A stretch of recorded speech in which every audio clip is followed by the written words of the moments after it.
Welcome to today's topic. I wanted to make this topic actually 2 years ago, but I just found an article and basically it's talking about the same idea that I had 2 years ago.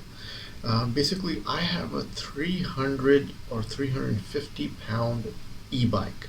It looks like a little small motorcycle. It's that heavy. And these were the older models of 2017. I bought it in 2017. And basically, when you get on it and ride the e-bike, it really requires some balancing and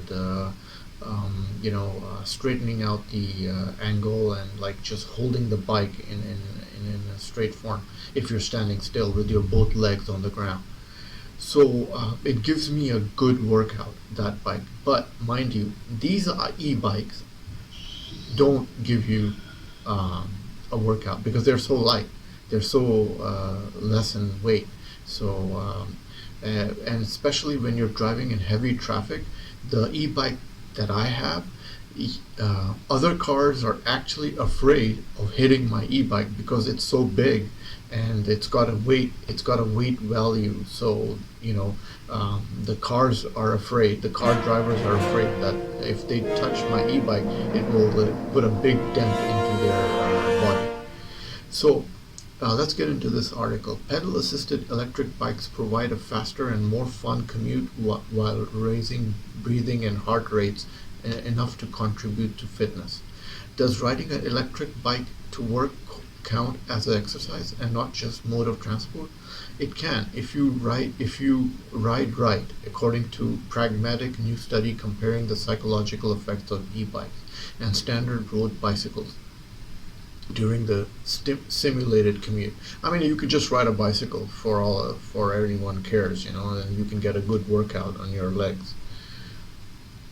The study involves which riders riding new to e-cycling found that most could complete their commutes faster with less effort and on e-bikes than standard bicycles, while elevating their breathing and heart rates enough to get a meaningful workout.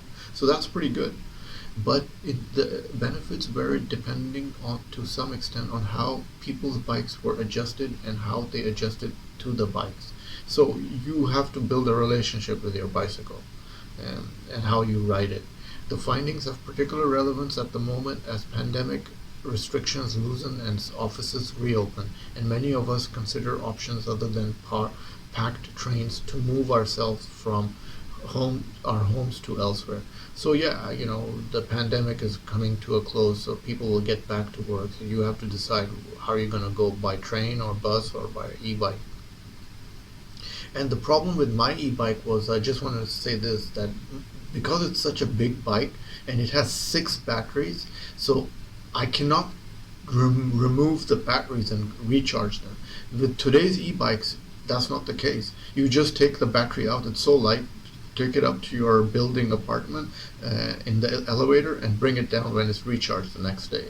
So that's the beauty of the modern technology. I can't do that. I have to drag a wire, 100 meters wire, all the way to the nearest electric pole and then plug it in, and that's the way I do it. But it's okay. I like my e-bike because it's so big and it's so unique. I like the uh, the danger factor of it. Like, everybody is like afraid of my e-bike, so I have safety on the road. In America, few of us bikes to work. Most estimates only about 1/2 of 1% of American workers regularly commute on a bicycle. So it's less than 1% of the in America. So workers regularly commute on a bicycle, a number of far less than shrinking, not rising in recent decades. So they drive more. They have cars. Of course, in America, the distances are more. Asked why most people felt researchers that bike commuting requires too much time, perspiration, and accident risk. Simultaneously, yeah, so people are worried about accidents as well. Simultaneously, though, people report a growing interest in improving their health and reducing their ecological impact by driving less. In theory, both of these hopes and concerns could be met by minimized with e-bikes.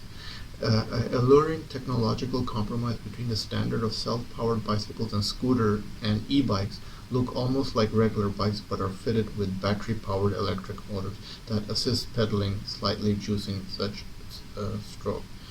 See, that's what I mean. The new e-bikes, they look like a bicycle, but it has an electric motor in it, and they're so light and they're so tiny that that you cannot tell a real bicycle from an e-bike these days. So that's the advantage of modern technology. I couldn't do that back like 4 years ago. I couldn't do that because the market was still being developed on e-bikes, and they had those big bulky battery cells. And in my e-bike, the big e-bike, it has 6 battery cells. So right now you can just use one, but the one I have 6, so I have to recharge all 6 cells. So that's the advantage. You see, the e-bikes have become smaller and faster and less in weight. With most e-bikes, assistance is small, with similar to riding a placid tailwind, and ceases once you reach a maximum speed of 20 miles per hour to stop pedaling. The motor will not turn the pedals for you. Some e-bikes categorized as Type 2 models have throttle and will pedal for you up to speed of 20 miles per hour, and Type 3 e-bikes power you to the maximum speed of 28 miles per hour. Many localities do not allow Type 3 models on bike paths, so you can learn more about the e-bikes regulations. The link is in the description box. Essentially, e-bikes are designed to make riding less hectic, which means the commuters should arrive at their destination more swiftly and less sweat. They can also provide a psychological boost, helping riders feel capable of tackling hills they might otherwise avoid, but where they are also complete workout, while e-riding has been less clear.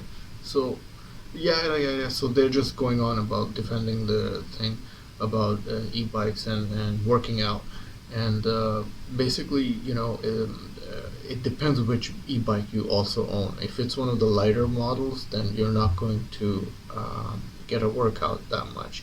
But if it's a heavier model, then you're definitely going to get it, because you have to balance the e-bike all the way through. In conclusion, to increase your potential health benefits, the most keep the pedal assisted level e-bike set to low and comfortable for you. Because when you are riding a e-bike with pedal assisted, so whenever battery is low, you can start pedaling, and that will give you a good workout. Also, for the sake of safety, practice riding a new e-bike or only a standard bike on lightly trafficked roads until you feel poised to secure with bike handling. So obviously, practice makes for perfect. Ride a e-bike first when you get it on less traffic or on footpaths. Once you get comfortable, then go on the road.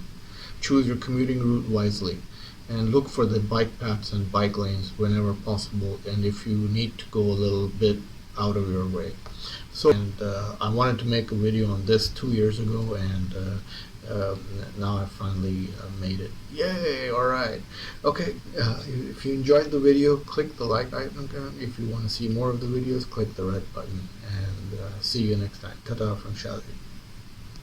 Enjoy this video? Then must have a look at these videos.